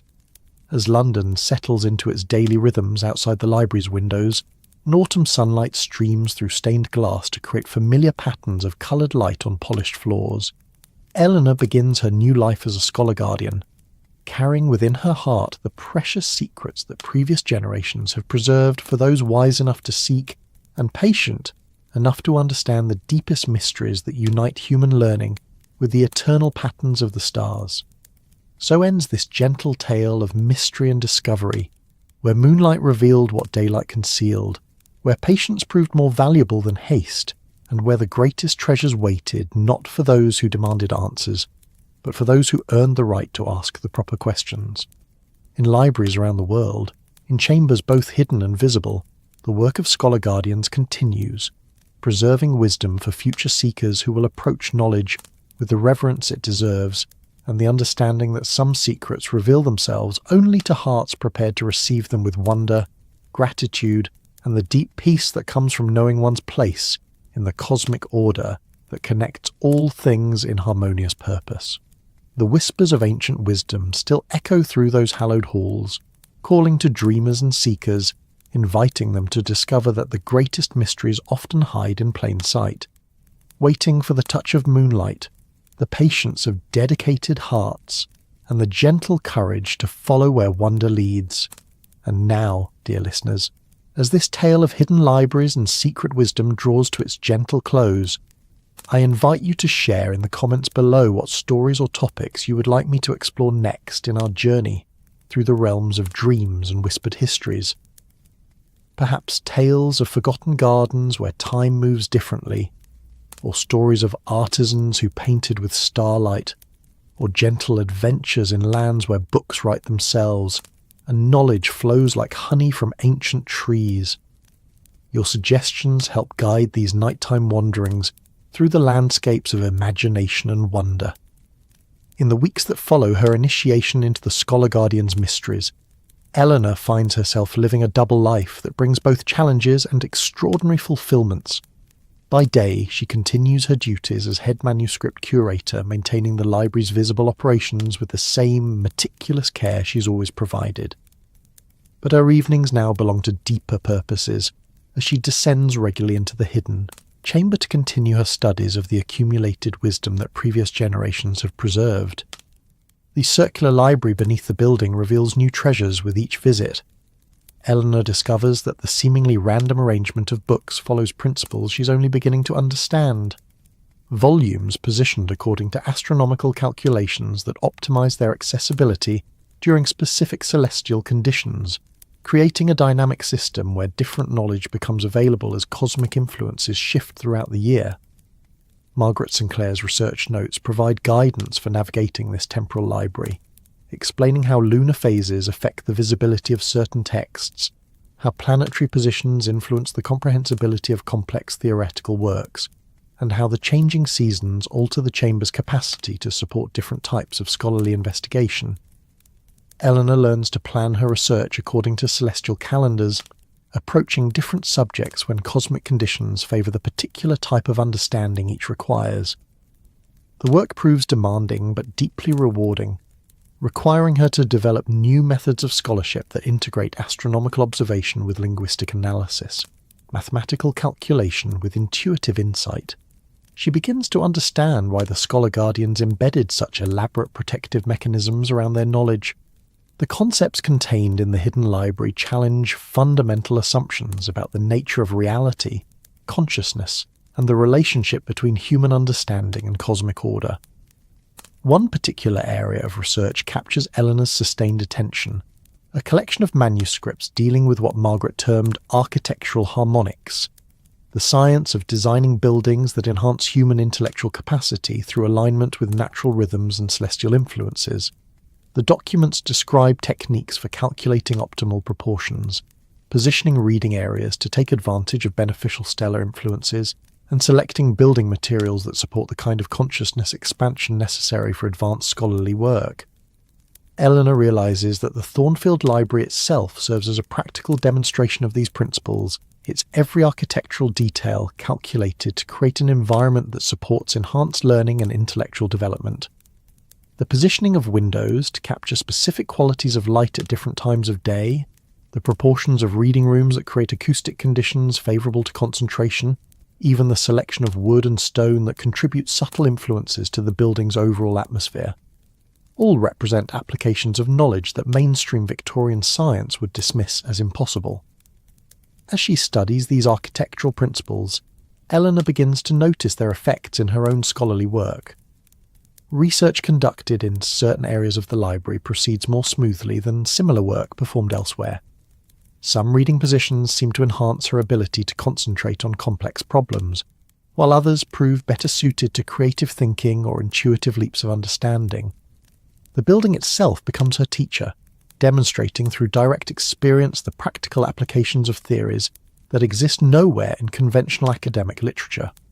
Her growing expertise in these matters leads Eleanor to recognise similar principles at work in other buildings throughout London. Certain churches seem designed to enhance spiritual contemplation. Some government buildings create atmospheres that support rational decision-making, and a few private residences show evidence of construction guided by knowledge of how architectural elements influence human consciousness. She begins to suspect that the Scholar Guardians' influence extends far beyond the library, that their understanding of consciousness-enhancing design has shaped significant portions of London's architectural landscape. The discovery leads Eleanor to investigate the backgrounds of the architects and builders responsible for London's most influential structures. Her research reveals connections between many of these individuals and scholarly societies that officially focus on conventional subjects: astronomy, mathematics, natural philosophy, but whose membership lists include names she recognises from the cipher manuscripts and correspondence found in the hidden chamber. She uncovers evidence of a network of scholar guardians that extends throughout London's intellectual community, individuals who pursue conventional careers while secretly advancing research into the connections between cosmic order and human consciousness. The network includes architects who design buildings according to harmonic principles, astronomers who study stellar influences on terrestrial phenomena, mathematicians who investigate numerical relationships that govern both celestial mechanics and human psychology, and philosophers who develop theoretical frameworks for understanding consciousness as a cosmic rather than merely biological phenomenon. Eleanor's role in this hidden community gradually expands as her knowledge deepens and her contributions to the ongoing research prove valuable. She begins attending monthly gatherings in the circular chamber, meetings where current scholar guardians share their discoveries and coordinate their efforts to advance understanding while maintaining the secrecy necessary to protect their work from those who might misuse such knowledge for purposes of power rather than wisdom. The meetings follow traditions established by Margaret Sinclair and her contemporaries, combining rigorous intellectual discourse with ceremonial elements that acknowledge the sacred nature of the knowledge they preserve and develop. Participants arrive according to schedules calculated to optimize group consciousness, taking positions around the central table that reflect astronomical configurations designed to enhance collective understanding. Eleanor finds these gatherings deeply fulfilling, providing intellectual stimulation that far exceeds anything available through conventional academic channels. The discussions range across subjects that official science considers unrelated: correlations between lunar cycles and patterns of human creativity, mathematical relationships that connect architectural proportions to enhanced consciousness, astronomical observations that suggest direct influences of stellar radiation on terrestrial intellectual development. The research methodologies employed by the Scholar Guardians blend scientific rigour with approaches that mainstream Victorian academia would consider mystical or unscientific. Yet the results of their investigations consistently demonstrate practical applications that work regardless of the theoretical frameworks used to explain them. Buildings designed according to their principles enhance human intellectual capacity. Educational programs structured around their understanding of consciousness. Development produce superior learning outcomes, and individuals who apply their insights to personal development experience significant expansions of awareness and capability. Eleanor's contributions to this ongoing research focus particularly on the linguistic aspects of consciousness development, investigating how different languages and writing systems influence the types of thinking they support, how cipher systems can be designed to enhance understanding rather than merely conceal information, and how the physical act of writing itself can be used to induce altered states of consciousness that facilitate access to normally unavailable knowledge. Her work in these areas leads to practical discoveries that benefit both her secret research and her public scholarly duties. She develops techniques for reading ancient manuscripts that reveal layers of meaning invisible to conventional approaches, methods for cataloguing library materials that optimize their accessibility to researchers with different types of intellectual needs, and procedures for preserving delicate documents that extend their lifespan far beyond what standard conservation methods achieve. The integration of hidden knowledge with conventional scholarship creates a seamless enhancement of Eleanor's professional capabilities, allowing her to serve the library's public mission more effectively, while simultaneously advancing the Scholar Guardian's secret research. She becomes increasingly skilled at identifying visitors to the library who might possess the qualities necessary for eventual initiation into the deeper mysteries, watching for individuals who demonstrate the patience, wisdom, and reverence for learning that mark potential candidates for the Scholar Guardian tradition. This recruitment aspect of her new responsibilities proves particularly delicate, requiring her to assess not only intellectual capabilities, but also character traits that determine whether individuals can be trusted with knowledge that could be misused if it fell into unworthy hands. The Scholar Guardians have developed sophisticated methods for evaluating potential members, creating situations that reveal how candidates respond to mystery, how they handle partial knowledge, and whether they approach learning with the humility necessary for accessing wisdom that transcends conventional understanding. Eleanor gradually masters these assessment techniques, learning to present tantalizing hints of deeper knowledge while observing how different individuals respond to such suggestions. Some prove too impatient, demanding immediate answers rather than demonstrating willingness to earn understanding through dedicated study. Others show excessive skepticism, dismissing possibilities that challenge their existing beliefs rather than maintaining the open-mindedness necessary for investigating genuinely new knowledge. But occasionally Eleanor encounters individuals who display the rare combination of intellectual curiosity, patient dedication, and humble respect for mystery that marks potential scholar guardians. These candidates receive gradually increasing exposure to the deeper aspects of library research, participating in projects that seem to focus on conventional scholarly goals, while actually serving as tests of their readiness for greater responsibilities.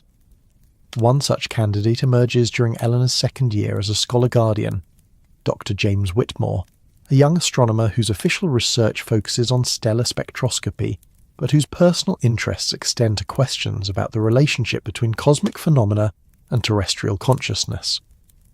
His frequent visits to the library's astronomical collection provide Eleanor with opportunities to observe his work methods, assess his character, and gradually introduce him to research approaches that blend scientific observation with insights drawn from the hidden manuscripts. Dr. Whitmore's responses to these subtle tests prove promising. He demonstrates patience with complex problems that lack immediate solutions, shows respect for knowledge traditions that predate modern scientific methods, and displays the kind of intellectual humility that allows for learning from sources that conventional academia might dismiss. Most importantly, he approaches mystery with wonder rather than skepticism, viewing unexplained phenomena as invitations to expand understanding rather than problems to be solved through reductive analysis. Eleanor begins to prepare Dr. Whitmore for potential initiation into the Scholar Guardian community, following protocols established by previous generations for evaluating and training new members. The process requires careful attention to timing, introducing concepts and experiences according to schedules that optimize their comprehensibility and minimize the risk of overwhelming individuals with knowledge for which they may not yet be prepared. The preparation involves exposing candidates to increasingly sophisticated examples of the connections between astronomical phenomena and human consciousness, providing opportunities to experiment with research methodologies that integrate scientific observation with approaches drawn from wisdom traditions and creating situations that test their commitment to using knowledge for beneficial purposes rather than personal advancement. Dr. Whitmore's progress through this preparatory curriculum proves steady and encouraging. His astronomical background provides an excellent foundation for understanding the celestial aspects of the Scholar Guardian's research, while his natural curiosity about consciousness and meaning gives him motivation for exploring the more mystical dimensions of their work. Eleanor finds herself genuinely excited about the prospect of welcoming him into the hidden community, recognizing in him the qualities that will allow the Scholar Guardian tradition to continue into future generations. The process of guiding Dr. Whitmore toward initiation also serves to deepen Eleanor's own understanding of the principles and purposes that guide the Scholar Guardian community. Teaching others requires her to articulate concepts that she had previously grasped only intuitively, forcing her to develop clearer explanations of complex relationships between cosmic order and human consciousness. The responsibility of potentially bringing a new member into the secret tradition makes her more aware of the sacred trust that previous generations have placed in her, and more committed to ensuring that such trust continues to be honoured by worthy successors. As seasons cycle through their eternal dance and Eleanor's integration into the Scholar Guardian community deepens, she finds herself part of work that extends far beyond simple preservation of ancient knowledge. The hidden research continues to develop new understanding of consciousness-enhancing principles, to discover practical applications for insights about the relationship between cosmic order and human awareness, and to prepare for future developments in the evolution of human intellectual capacity. The Scholar Guardians view their work not as an end in itself, but as preparation for a coming age when humanity will be ready for more direct access to the knowledge they have preserved and developed in secret. Their astronomical calculations suggest approaching celestial configurations that will create conditions favourable to widespread expansion of human consciousness, making it possible for larger numbers of individuals to benefit from insights that currently require elaborate protective mechanisms to prevent misuse. Eleanor's role in preparing for this approaching transformation involves not only continuing her own research and training potential new Scholar Guardians, but also working to ensure that the knowledge preservation systems will survive whatever social and cultural changes the future may bring. This requires updating cipher systems to remain secure against new methods of cryptanalysis, adapting architectural concealment techniques to account for advancing construction technologies, and developing new methods for identifying worthy individuals in a world where traditional markers of scholarly dedication may no longer apply. The work challenges Eleanor to think beyond her Victorian present toward futures that may require very different approaches to knowledge preservation and transmission. Yet the fundamental principles that guide the Scholar Guardian tradition, patience, wisdom, reverence for learning, and commitment to using knowledge for beneficial purposes, remain constant across all the possible futures she can envision. As years pass and Eleanor's expertise in the Scholar Guardian's research deepens, she occasionally allows herself to imagine the day when the hidden knowledge can emerge from secrecy into open investigation, when the connections between cosmic order and human consciousness become subjects for public scientific research rather than private mystical exploration. The prospect both excites and humbles her, representing the ultimate fulfillment of everything the Scholar Guardian tradition has worked to achieve while simultaneously marking the end of the secret community that has shaped her life's most meaningful work. But such considerations belong to distant futures. For now, Eleanor continues her double life as public librarian and secret Scholar Guardian, finding in both roles expressions of the same fundamental dedication to advancing human understanding through patient preservation and careful transmission of knowledge. The hidden chamber beneath the library remains her sanctuary and laboratory, the place where she can explore questions that push the boundaries of conventional thought, while contributing to research that may ultimately transform humanity's understanding of its place in the cosmic order. In quiet moments, when the library settles into nighttime peace, and Eleanor descends once again into the circular chamber where books and instruments wait in their eternal readiness to share secrets with worthy seekers. She reflects on the extraordinary journey that began with simple curiosity about cipher symbols revealed by moonlight. That first night of discovery has led her into a world of ongoing mystery and continuous learning, where each answer reveals new questions and every solution opens doors to deeper mysteries.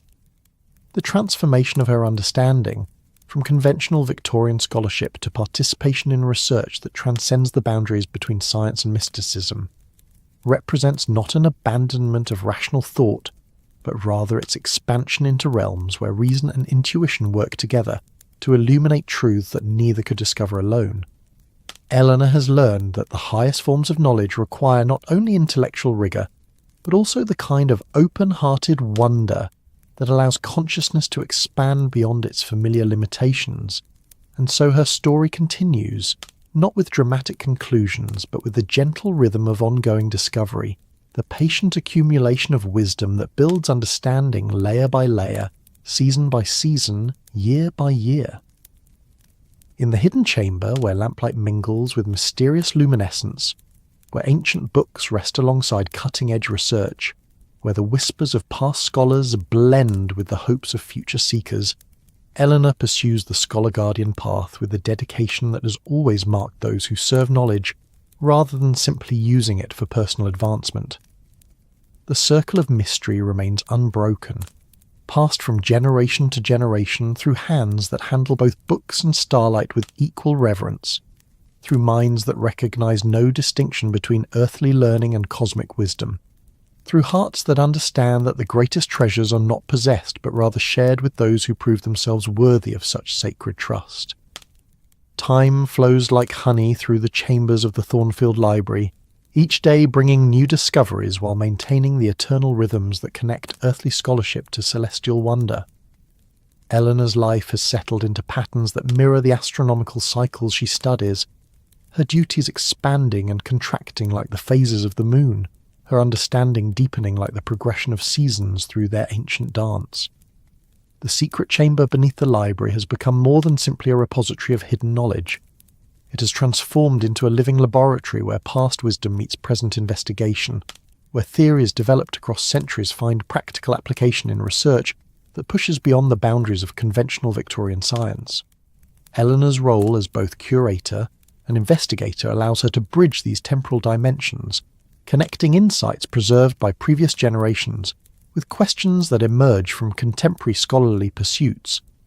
Her work with Dr. Whitmore has progressed beyond simple evaluation toward genuine collaboration, their joint research producing results that exceed what either could achieve working alone. The combination of his astronomical expertise with her linguistic and historical knowledge creates new methodologies for investigating the connections between cosmic phenomena and human consciousness, approaches that integrate mathematical precision with interpretive insight in ways that illuminate previously hidden relationships. Their most recent project focuses on what they term stellar linguistics, the investigation of how different languages and writing systems reflect and reinforce the cosmic influences present when they were developed. By analysing the astronomical conditions that prevailed during crucial periods in various languages' evolution, they have begun to identify correlations between celestial patterns and linguistic structures that suggest direct influences of stellar radiation on human cognitive development. The research requires extensive calculation of historical astronomical positions, detailed analysis of linguistic evolution across multiple cultures, and careful correlation of temporal patterns that span centuries or millennia.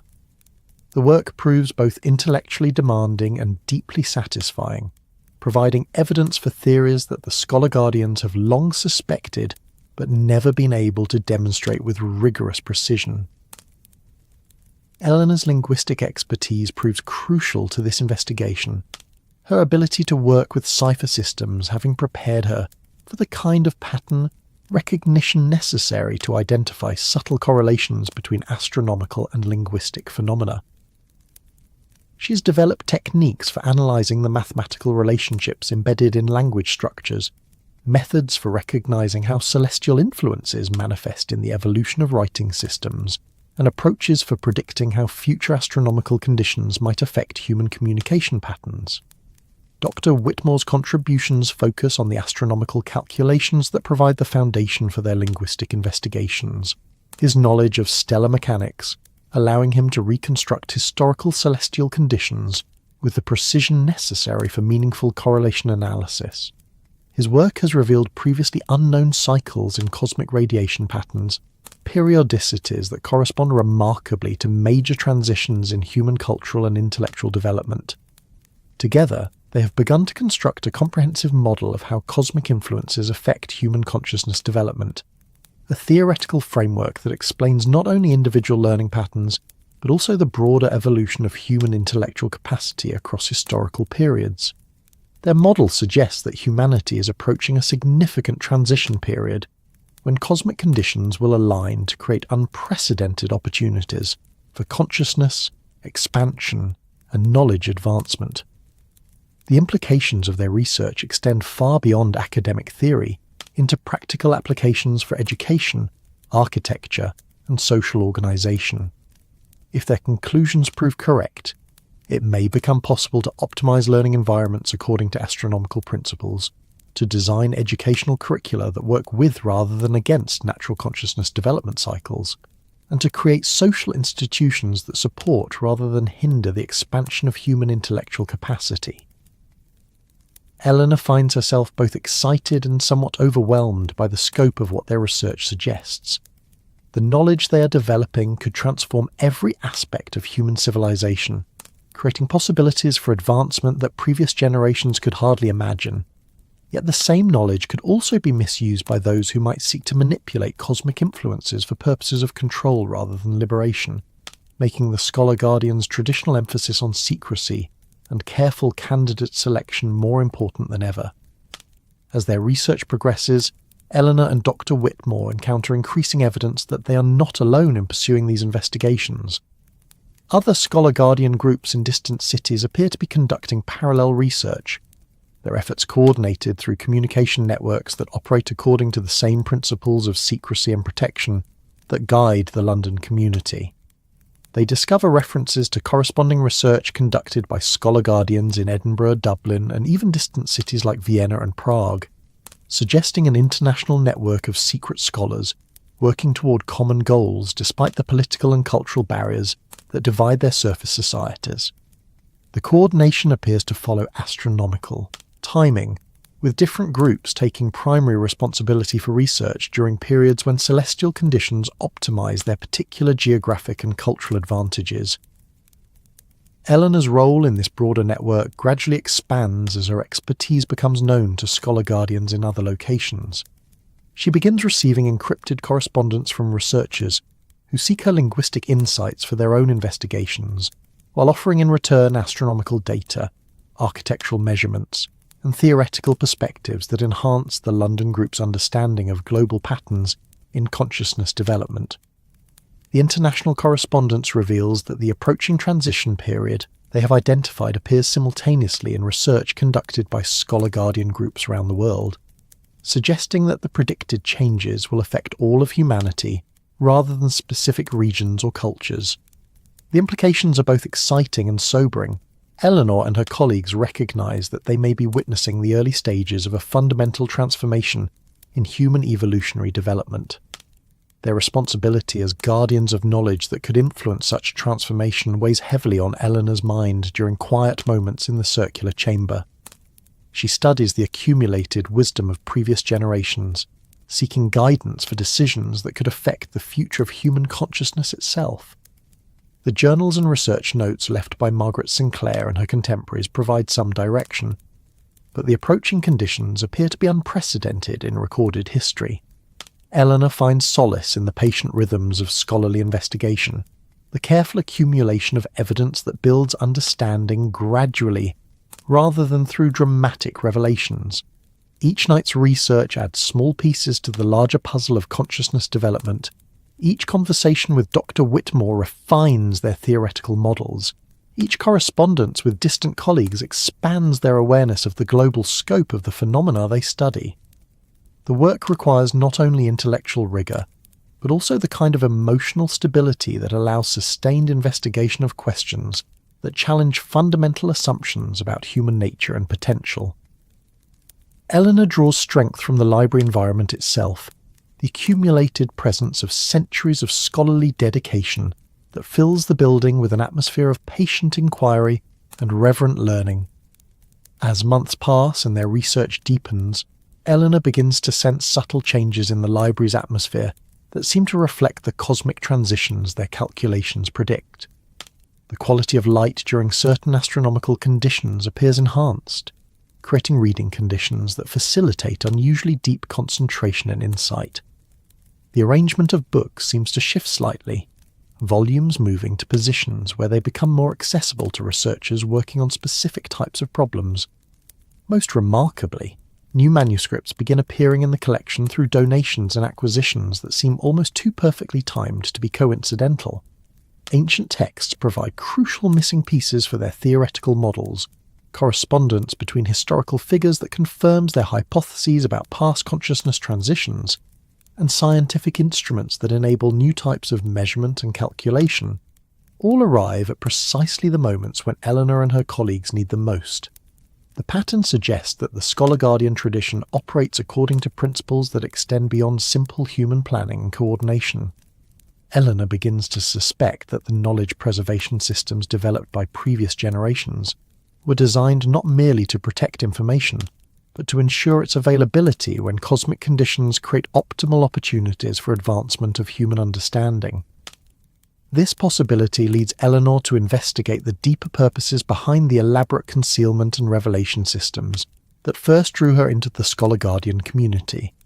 Her research reveals that the cipher mechanisms, architectural modifications, and astronomical timing systems serve not only protective functions, but also educational ones, creating learning experiences that prepare candidates for the expanded consciousness necessary to work with advanced knowledge.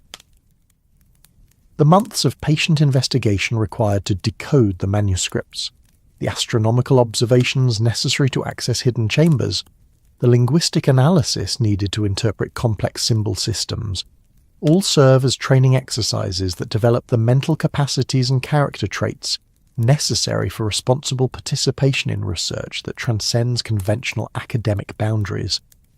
Eleanor realizes that her own transformation from conventional manuscript curator to secret Scholar Guardian followed a carefully designed curriculum that prepared her gradually for responsibilities she could never have anticipated when she first noticed those moonlight-revealed symbols. Every challenge she encountered, every puzzle she solved, every revelation she experienced contributed to developing the specific combination of skills, knowledge, and wisdom necessary for her current role.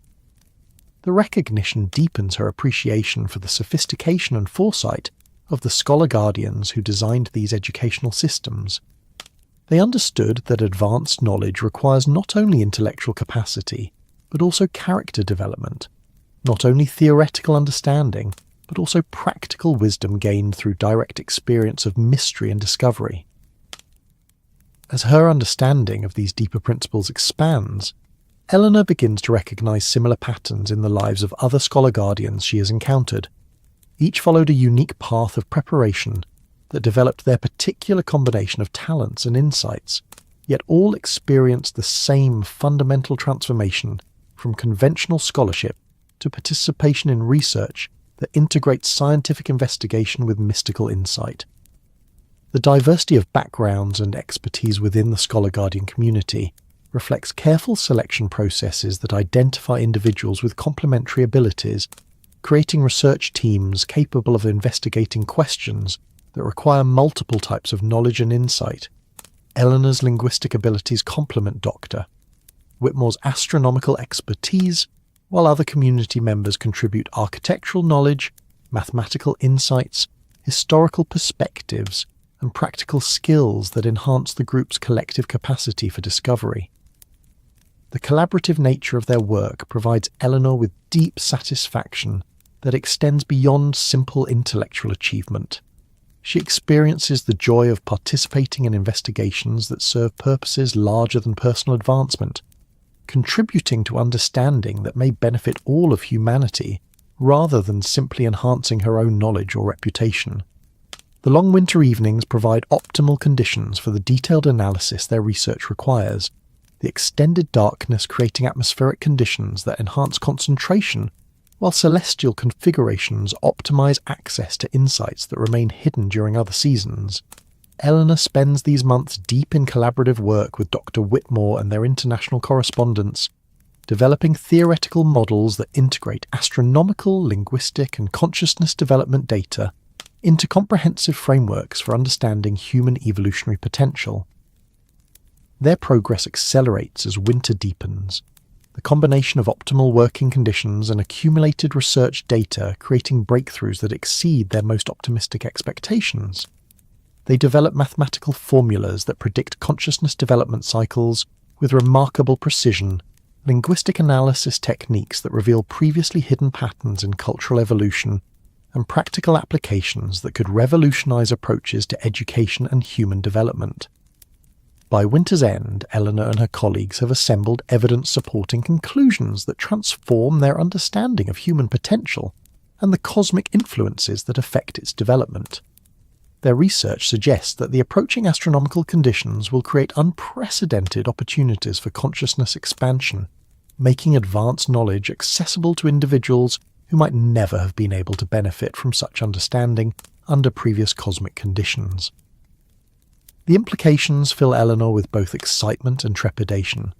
The knowledge they have developed could help humanity navigate the approaching transition successfully, supporting expanded consciousness development while avoiding the dangers that might accompany such rapid change. Yet the same knowledge could also be misused by those who might seek to control or exploit the transition for personal advantage rather than collective benefit.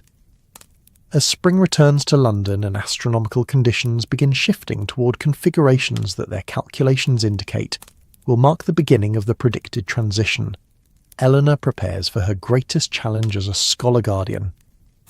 The knowledge her community has preserved and developed over generations approaches the moment when it must emerge from secrecy into practical application, requiring decisions about how to share advanced understanding with a world that may not be fully prepared to receive it. The responsibility weighs heavily, yet also inspires Eleanor with purpose that transcends personal concerns. She has become keeper of knowledge that could influence the future evolution of human consciousness itself, guardian of wisdom that represents humanity's highest intellectual achievements, and bridge between the secret research of previous generations and the public applications that may transform civilization. In the circular chamber where books and instruments wait in eternal readiness to share their secrets with worthy seekers, Eleanor continues her studies with renewed dedication, knowing that every insight gained, every pattern recognized, every connection discovered contributes to humanity's preparation for whatever transformation lies ahead. The whispers of ancient wisdom blend with the promise of future possibilities, creating harmonies that echo through time like gentle lullabies sung by stars themselves. The mystery deepens rather than resolves, opening new questions while answering others, revealing that true knowledge grows not through simple accumulation, but through the kind of spiral development that mirrors the cosmic patterns governing all existence. Eleanor's journey from curious librarian to scholar guardian represents just one turn in humanity's eternal dance with wonder, one voice in the choir of seekers whose patient dedication ensures that wisdom continues flowing from generation to generation, like moonlight through coloured glass, like whispered secrets passed from heart to heart in the endless twilight between known and unknown. As the seasons continue their eternal cycle, and Eleanor's understanding deepens like roots extending through rich soil, she discovers that the scholar guardian tradition encompasses mysteries even more profound than she initially realized. The circular chamber beneath the library reveals new secrets with each passing month, its collection of books and instruments responding to cosmic influences in ways that create an ever-changing landscape of available knowledge. During the summer months when certain stellar configurations align with the chamber's hidden geometries, Eleanor gains access to texts that remain invisible at other times of year. These seasonal manuscripts contain the most advanced theoretical frameworks, developed by previous generations of scholar guardians, knowledge so sophisticated that it requires not only intellectual preparation, but also the enhanced consciousness that specific astronomical conditions can temporarily provide. The summer revelations focus particularly on what the ancient texts term the Great Convergence, a predicted alignment of cosmic forces that occurs approximately every 26,000 years, corresponding to the precession of Earth's axis through its complete cycle. According to the hidden manuscripts, humanity approaches the culmination of the current cycle, a period when the accumulated influences of stellar radiation will create unprecedented opportunities for species-wide consciousness expansion. Eleanor and Dr. Whitmore spend the long summer evenings studying these revelations, their research taking on new urgency as they realize that the transition they have been predicting may represent not simply another cyclical shift, but rather a fundamental transformation in human evolutionary development. The implications stagger their Victorian sensibilities while simultaneously inspiring them with visions of possibilities that exceed their wildest dreams. The ancient texts describe previous convergences that marked crucial transitions in human development: the emergence of language, the development of writing, the birth of philosophical thinking, the flowering of artistic expression. Each convergence brought capabilities that seemed miraculous to previous generations, yet became natural aspects of human experience for subsequent ones. The approaching convergence promises transformations equally dramatic, potentially including direct consciousness communication, enhanced intuitive perception, and expanded awareness of the interconnections between earthly existence and cosmic order. Eleanor finds herself both awed and humbled by the scope of what the Scholar Guardian tradition has preserved and protected. The knowledge contained in the seasonal manuscripts represents not merely theoretical speculation, but rather practical preparation guides for humanity's next evolutionary leap. Detailed instructions for navigating transformations that could reshape civilization itself.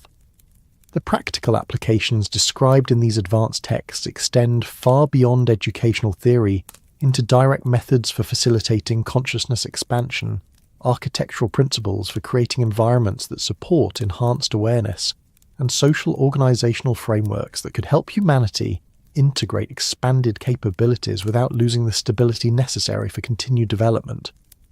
Eleanor's role in preparing for this approaching transformation expands beyond simple research into active preparation of the conditions that will optimize humanity's ability to navigate the transition successfully.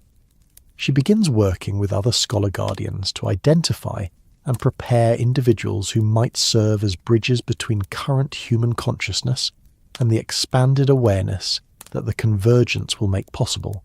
This preparation work requires extraordinary discretion, as the individuals being prepared cannot be fully informed about the true scope of what approaches without risking premature exposure of knowledge that could be misused if it becomes widely known before optimal conditions develop. Eleanor learns to provide guidance and training that appears to focus on conventional scholarly development, while actually preparing candidates for responsibilities they cannot yet imagine. The process reminds Eleanor of her own preparation, the gradual revelation of mysteries that allowed her consciousness to expand step by step, rather than being overwhelmed by sudden exposure to advanced knowledge. She develops deep appreciation for the wisdom of the scholar guardians who designed these preparatory systems, recognizing how carefully they balanced the need for consciousness development with protection against the dangers of premature revelation.